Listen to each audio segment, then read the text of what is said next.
అది medical college ఉందా? అక్కడ జీవో ఉందా? మెడికల్ కాలేజ్ జీవో ఉందా? మెడికల్ కాలేజ్ లేదండి. ఆటలే లేదు. రమ్మని దమ్ముంటే ఎవడని రమ్మని మాట.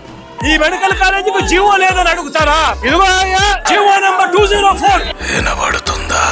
GO number 204. మరి జీవో లేదు అని చెప్పి స్పీకర్ పదవిలో నువ్వు ఉండి అబద్ధాలు చెప్పినందుకు నీ పదవికి నువ్వు అర్హుడు వేరా అని చెప్పి ఆలోచన చేసుకోమని చెప్పి చెప్తా ఉన్నా ఇదే స్పీకర్ కు. తప్పుడు ఆ మాటలు చెప్తూ ప్రజలను తప్పుడు దోమ పట్టించే కార్యక్రమంలో చంద్రబాబు నాయుడు గారితో పాటు చేతులు కలిపినందుకు స్పీకర్ కూడా తల దించుకోవాలి అని చెప్పి చెప్తా ఉన్నా. మెడికల్ కాలేజ్ ఆటలే లేదు గవర్నమెంట్ లో.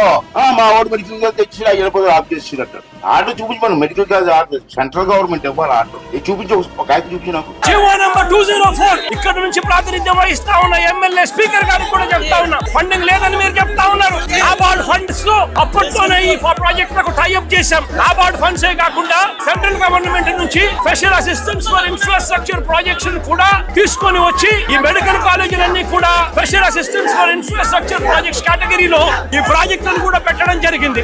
దీనికోసం కూడా అబద్ధాలు చెప్పే కార్యక్రమాలు చేస్తూ నిశ్చితంగా చంద్రబాబు నాయుడు గారు వ్యవహరిస్తున్న తీరును చంద్రబాబు నాయుడు గారు సిగ్గుతో తల వంచుకోవాలి అని చెప్పి ఈ సందర్భంగా చంద్రబాబు నాయుడు గారిని గట్టిగా నిలదీస్తూ చంద్రబాబు నాయుడు గారిని గట్టిగా ప్రశ్నిస్తున్నాం.